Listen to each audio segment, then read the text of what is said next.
বালিশিরা রিসোর্টের আজকে দ্বিতীয় ব্লগ বানাচ্ছি। সো আমরা বিকালবেলা ঘুরতে বের হয়ে গেছি, রিসোর্টটা ঘুরে দেখবো। ছোটো ছোটো স্ন্যাপগুলো নিয়েছি। ওদের ওয়েলকাম ড্রিঙ্কটা নেওয়া হয়নি আমার, এটা ওয়েলকাম ড্রিঙ্ক ছিল তরমুজের ফ্রেশ জুস। সো আমরা যে ঘুরতে বের হয়ে গেছিলাম, এই যে ঘুরতে ঘুরতে বিভিন্ন ক্লিপগুলো আমি নিয়েছি। ওদের সবটুকু জায়গা অনেক সুন্দর করে সাজিয়ে রেখেছে, ওরা গুছিয়ে রেখেছে। আবার তাদের সব জায়গায় ন্যাচারাল বিউটিটাকেও তারা ধরে রেখেছে। বিভিন্ন ফুলের গাছ দিয়ে, একটু আনকমন ফুলের গাছ দিয়ে সাজানোর চেষ্টা করেছে। না, সাজানোর চেষ্টা করছে বলা যায় না, সাজিয়ে রেখেছে ওরা।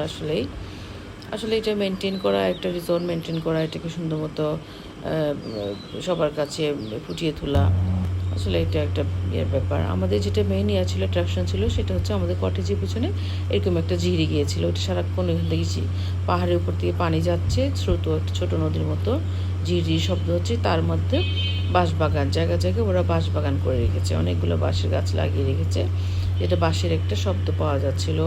বিভিন্ন পাখিরা এসে এসে বাঁশের মধ্যে বসতেছিল। তো ওদের সকালে ব্রেকফাস্ট ছিল টপ নচ, সব আইটেমই ছিল, আলহামদুলিল্লাহ অনেক মজা ছিল। এটা বললে আসলে শেষ হবে না। সবাই চেষ্টা করে ভালো কিছু করার জন্য, কিন্তু ওরাও চেষ্টা করেছে। ওদের লুচি পরোটা সবই খুবই ভালো ছিল। তো আমরা সকালে ব্রেকফাস্ট এনজয় করেছি। ব্রেকফাস্ট এনজয় করার পরে আবার একটু রিসোর্টটাকে ঘুরে দেখেছিলাম। ঘুরে দেখার সময় আমি কিছু কিছু স্ন্যাপ নিয়েছি, অল্প অল্প। একটু বাস জারে বসে আমি চাটা এনজয় করেছিলাম। এটা ছিল প্যানকেকে বাটার দিয়ে আমার মেয়েরা খুব পছন্দ করে খেয়েছে। রাতের বালিশিরারও কয়েকটা স্ন্যাপ নিয়েছিলাম আমি। এটা ওদের টাওয়ার বিল্ডিং, রিসেপশন বিল্ডিং, এটা কটেজ যেটাতে আমরা ছিলাম, প্রজাপতি কটেজ। সুইমিং পুল, ওদের সুইমিং পুলটা একদম ওপেন ছিল, ইনফিনিটি সুইমিং পুল ছিল। আর অনেক টাইপের ফুলের গাছ ছিল, যেটা আমি ছোটো ছোটো করে ছবি নিয়েছিলাম। জানি না আপনাদেরকে কতটুকু দেখাতে পেরেছি, তবে চেষ্টা করছি আমি আমার মতো করে। আমি যদিও ব্লগিংয়ের উপর কোনো কোর্স করি নাই, নিজে এডিট করে করে যতটুকু করা যায় করার চেষ্টা করছি। ভালো মন্দ কেমন হচ্ছে আপনারা অবশ্যই আমার ব্লগগুলো যারা দেখেন একটু জানাবেন। ভালো হলেও জানাবেন, মন্দ হলেও জানাবেন, পজিটিভ নেগেটিভ সব।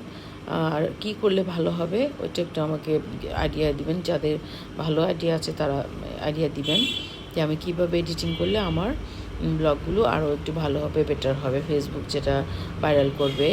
এখন পর্যন্ত কোনো ভিডিও আমার ভাইরাল হয় নাই।